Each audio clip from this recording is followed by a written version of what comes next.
Debat ketiga calon presiden pada Minggu 7 Januari yang lalu masih berlanjut usai debat. Kelanjutannya adalah adanya sindiran dari calon presiden nomor urut 2, Prabowo Subianto. Prabowo Subianto merespons ucapan Anies Baswedan yang menyinggung soal kepemilikan lahan seluas 340.000 hektar di debat Capres. Sambil mengoreksi data, Prabowo menyebut beberapa umpatan karena persoalan data saat debat. Saudara-saudara, ada pula saudara-saudara ada pula yang nyinggung-nyinggung. Punya tanah berapa, punya tanah ini.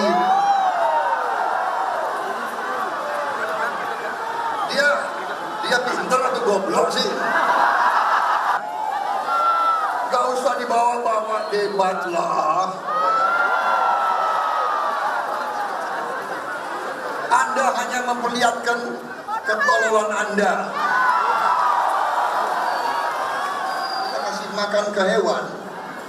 Hewan itu baik sama kita.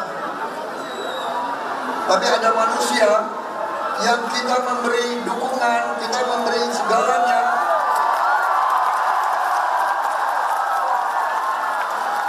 Yang dibalas adalah kedengkian. Calon Wakil Presiden nomor urut 1 Muhaimin Iskandar merespons umpatan Prabowo saat berkampanye di Pekanbaru. Menurut Muhaimin, biar rakyat yang menilai umpatan Prabowo. Muhaimin menegaskan ingin proses politik berlangsung kondusif dan menjadi momen adu gagasan, bukan adu emosi. Soal umpatan Pak Prabowo gimana Pak menurut Bapak? Umpatan Pak Prabowo gimana Pak? Biar rakyat yang menilai lah. Kita ingin proses politik ini kondusif, adu gagasan, tidak usah adu emosi. Yang paling penting adalah adu visi misi. Calon Wakil Presiden nomor urut 3 Mahfud MD menilai tidak ada serangan personal dalam debat ketiga Capres. Namun, Mahfud menjadi maklum jika ada yang menganggap momen debat ketiga sebagai serangan personal. Rakyat Indonesia ini ada 270 juta kepala dengan 204 juta kepala pemilih. Jadi kalau ada yang berpendapat bahwa itu serangan personal, itu boleh saja. Tapi sebagian besar rakyat Indonesia yang menganggap itu serangan personal. Debat Pilpres masih menyisakan 2 sesi lagi. 1 debat untuk calon wakil presiden dan 1 debat akhir untuk calon presiden. Tim Liputan, Kompas TV.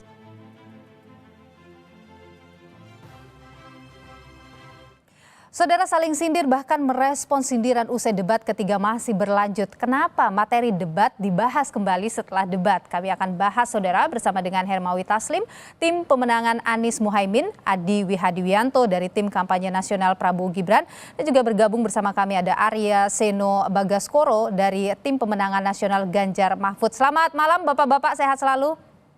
Ya, selamat malam. Alhamdulillah saya mudah-mudahan sehat semua. Saya ingin ke Mas Wihadi dulu dari TKN Prabowo Gibran ini. Ini kalau saya ibaratkan nih Capres Anda ini, kalau saya ibaratkan dengan main bola begitu ya. Proses serang menyerangan harusnya terjadi di lapangan hijau, tapi ini malah terjadi di ruang ganti. Kenapa? Ada apa? Kenapa nggak di ruang debat waktu itu? Jadi begini, kalau kita melihat debat itu, ya kan, pada saat itu dengan penjelasan dan dengan data-data yang disampaikan itu kan sudah dikatakan itu salah. Tapi dalam hal ini pada saat kita mau menjelaskan itu kan waktunya kan memang tidak cukup untuk menjelaskan. Makanya Pak Prabowo juga memberikan itu bahwa ada yang namanya harus dijelaskan. Nah, jadi saya kira di sini bahwa kita bukannya mengenai masalah harus serang menyerang di situ, tapi kita lihat bahwa di situ ada hal-hal yang memang ada satu yang menyampaikan seperti Anies menyampaikan data-data yang salah. Kemudian ini adalah sesuatu hal yang memang sudah dibantah oleh Pak Prabowo. Dan bahkan pada saat itu diralat juga. Dan setelah itu, setelah debat pun dari timnya Anies pun juga meralat mengenai masalah data itu. Jadi saya kira ini adalah pembohongan publik yang dilakukan pada saat debat. Nah, oleh sebab itu, kita bukan mengenai masalah pada saat debat kenapa tidak dibantah, kan sudah dibantah bahwa itu salah. Ya kan? Ada beberapa hal yang salah mengenai masalah pembelian pesawat bekas segala macam itu kan salah semuanya. Tidak ada hal itu. Jadi saya kira ini kan kalau Anda mengatakan bahwa itu kenapa tidak di situ, waktunya mana? Kita cuma satu menit. Tidak ada yang bisa dibantah dalam waktu sekian menit, 1 menit, 2 menit itu. Ya saya kira kan kalau kita melihat bahwa kita sudah jelaskan bahwa data itu salah, ya kan, sekali kan, bahwa kemudian ada yang namanya mengenai pembelian pesawat itu datanya juga salah. Dibukalah data itu, ya kan. Tapi kan waktunya kita harus menjelaskan ini. Kalau menjelaskan hanya mengenai data yang salah, kita menjelaskan, harus menjelaskan. Oke. Materi daripada debat itu sendiri kan tidak akan muncul, gitu kan. Oh, oke. Jadi bukan sesuatu itu. Oke, tapi Pak Adi begini, kalau lihat apa yang disampaikan oleh Pak Prabowo, Capres Anda waktu di Pekanbaru kemarin, ini ada bahasa-bahasa umpatan yang keluar, itu kenapa? Refleks saja atau bagaimana? Sebenarnya kan itu bukan umpatan, itu adalah sesuatu hal yang disampaikan oleh Pak Prabowo. Bagaimana seorang yang memberikan data yang salah, dan apalagi itu disampaikan oleh seorang Anies. Oke. Kita tahu Pak Prabowo bagaimana kurang baiknya pada Anies pada saat dia sudah mau mencalonkan sebagai gubernur DKI pada saat itu, dan semuanya saya sendiri pun pada saat itu dengan seperti itu saya juga merasakan bahwa ini benar-benar seorang Anies ini seseorang yang memang saya lihat tidak ada bahasa itu dianggap oleh perbaikan. publik sebagai bahasa yang kasar, yang kemudian tidak pantas, begitu bagaimana?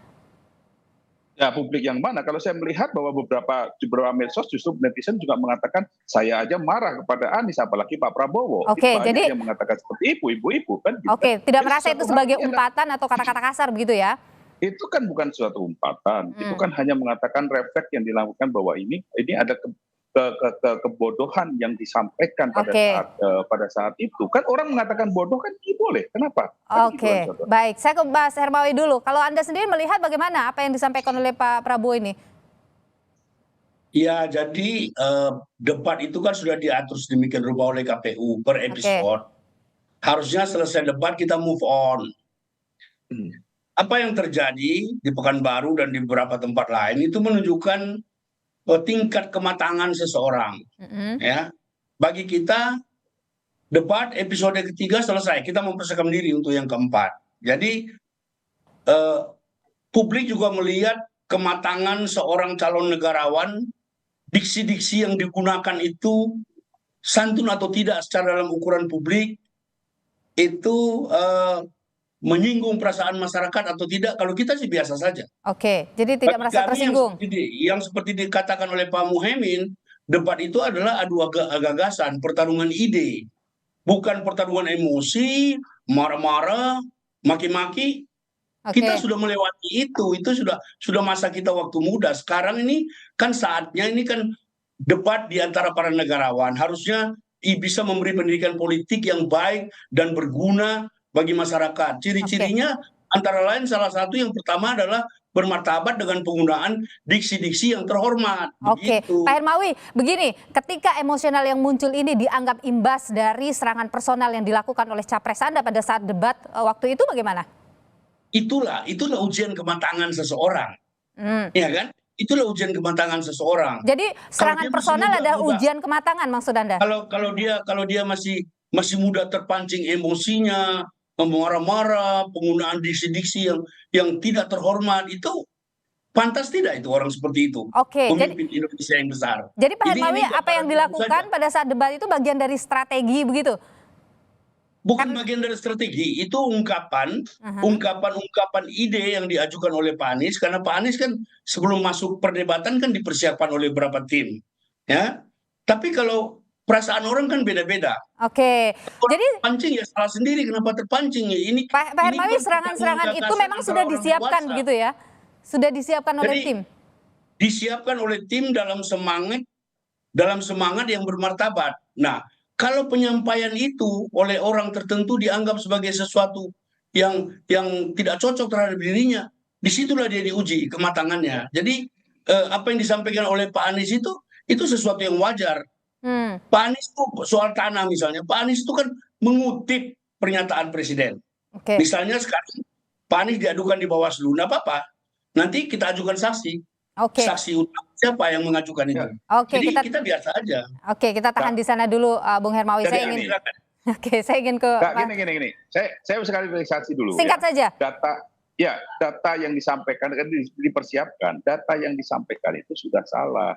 Mau saksi seperti apapun kalau data itu sudah salah. Jadi apa Ya yang nanti kita lihat di Bawaslu. Kalau Tim Anda kan sudah kalau- ngadu, nanti kita lihat di iya. Bawaslu. Kalau Nanti kita lihat, nggak apa-apa. Nanti kita lihat. Kita lihat pada saat disampaikan oleh Presiden. Oke. Itu kan hak, ya. Itu kan hak. Silakan Oke. saja. Baik, kita tahan Tapi di sana kami- dulu ya, Bung bagi- Hermawi. bagi kami- Pak Adi, kita tahan dulu. Saya ingin ke Mas Eno dulu nih. Saya ingin ke Mas Eno dulu dari TPN Ganjar Mahfud. Mas Eno, ini cawapres Anda ini juga Pak Mahfud ya sempat menyebut soal tidak ada serangan personal kok ada dalam debat itu. Meskipun dia juga memaklumi juga ya misalnya. Tapi Anda sendiri melihat atau tim dari Ganjar Mahfud ini melihat debat kemarin ketiga yang untuk capres ini bagaimana sih Anda membacanya? Apakah memang serangan-serangan itu terlihat nyata begitu?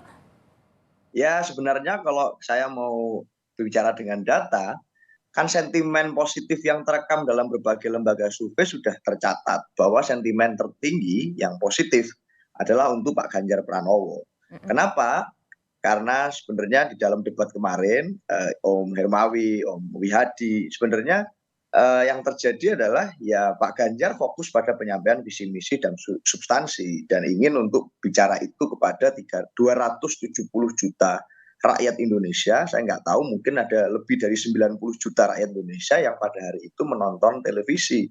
Jadi pada hari ini selain tentang perdebatan yang saling serang antara capresnya Pak Wihadi dan capresnya Pak Hermawi, sebenarnya juga ada satu hal lain yang jadi sorotan pada debat itu, yaitu outfitnya Pak Ganjar dan Pak Mahfud gitu. Bajunya sangat tampak berbeda dengan tampilan yang fresh, tampilan dengan tampil Top Gun, dan itu menggeser paradigma berpikir kita tentang pertahanan, bahwa pertahanan tidak melulu tentang alutsista fisik, tapi juga tentang perang modern. Nah, sehingga substansi itulah yang jadi pembahasan bahkan pasca debat. Jadi saya rasa kalau dari pasangan kami merasa debat itu memang harus begitu, harus ada Mas Eno, perbedaan pendapat. kalau lihat debat kemarin itu kan saling serang yang keras terlihat adalah antara 01 dengan 02. Apakah ini jadi keuntungan, mendapatkan keuntungan juga bagi 03? Enggak, bagi kami biasa saja ya. Untung tidak untung itu tergantung bagaimana dari masyarakat melihat dari setiap calon presiden. Nah, dalam konteks ini kami merasa bahwa debat itu memang harus adalah bentuk perbedaan pendapat. Nah, harus ada adu argumentasi, harus ada pemerkayaan persepsi. Tapi kalau kita melihat kemarin kan lebih dari 2 kali, ada 3 kali Pak Prabowo misalnya sepakat dengan konsepsinya Mas Ganjar di panggung debat gitu. Udah 3 kali diulang gitu. Bahkan ada yang mungkin gurunya sama, bukunya sama. Jadi kami rasa kami di track yang benar dan kami melihat bahwa dalam konteks ini Pak Ganjar unggul dan itu terbaca di dalam survei. Sehingga kami melihat bahwa ya debat kami kemarin berhasil menjadi salah satu sarana untuk menyampaikan visi misi dan paradigma. Saya rasa itu. Oke, saya ke Mas Wihadi dulu. Mas Wihadi, kalau sudah selesai debatnya tapi masih dibahas di luar ruang debat, itu kemudian dianggap kok dibawa sampai ke luar ruang debat sih? Kenapa sih begitu, Mas Wihadi? Gini. Ini jangan dilihat bahwa di luar debat. Itu adalah pertemuan internal dengan kader-kader kita di Pekanbaru. Yang bagaimana Pak Prabowo menceritakan debat itu terjadi seperti itu dan apa yang disampaikan pada saat debat itu. Itu Pak Prabowo menceritakan kepada kader-kadernya. Bukan kita bicara mengenai masalah kemudian kita panggil konferensi pers dan segala macam, kan tidak. Jadi bagaimana kita mengatakan bahwa itu adalah kita bicara di luar, kita kan bicaranya adalah dengan kita menceritakan itu bagaimana kepada kader-kader kita, kepada simpatisan kita. Pada saat itu kan pertemuan dengan di Pekanbaru kan pertemuan internal kita. Jadi saya kira ini adalah sesuatu hal yang disampaikan oleh Pak Prabowo. Pak Prabowo menceritakan bahwa apa yang ada di debat itu dan apa kesalahan-kesalahan yang dilakukan dalam data-data yang disampaikan itu. Dan itu disampaikan karena biar yang namanya kader pun juga paham bahwa apa yang disampaikan dan apa yang dipunyai oleh Pak Prabowo itu mereka semuanya tahu. Jadi saya kira tidak bisa dikatakan bahwa kemudian kita ngomong-ngomong di luar, tidak ada. Kita bicara di internal kita kok. Oke, bahkan sampai ada saling lapor ini dan lain sebagainya setelah debat. Nah, kalau bicara mengenai masalah lapor, itu kan ada beberapa ya kan data-data yang salah yang disampaikan oleh Anies pada saat debat. Artinya itu kan ada suatu kebohongan publik yang dilakukan oleh Anies. Nah, ini kan yang memang harus ada mungkin masyarakat melihat bahwa ini ada kebohongan publik kemudian dilaporkan. Bahwa ini kan Pak Hermawi, ada kebohongan yang disampaikan Pak Anies dalam debat kemarin soal data pemilikan lahan. Itu sudah diklarifikasi juga. Debat ini kan seperti saya katakan tadi ini bagian dari proses pemilu yang diatur oleh KPU. Perdebatan itu kan adu gagasan, ya. Gagasan itu bisa saja berbeda. Yang penting dalam setiap episode debat itu kepala dingin, cara berpikir baik, ditonton oleh ratusan juta masyarakat. Jadi ya penampilannya harus elegan, jangan emosi, jangan marah-marah. Ini kan memberi pendidikan politik, apalagi pemilu kali ini, pemilu yang paling banyak generasi mudanya. Yang kedua, saya tadi mau klarifikasi, tidak ada serang menyerang. Bagi kita debat ya seharusnya begitu. Debat itu sikap kritis, ungkapan-ungkapan kritis harus dikedepankan. Debat itu bukan saling puji, debat itu bukan cari muka, debat itu ya mencari sesuatu yang baik. Untuk itu harus ditampilkan dengan cara-cara yang terhormat. Baik, saya tahan di sana Pak Hermawi. Terima kasih sudah berbagi pandangan di Sapa Indonesia Malam. Bung Wihadi, terima kasih juga. Bung Seno, terima kasih juga sudah berbagi pandangan di Sapa Indonesia Malam. Sehat selalu Bapak-Bapak.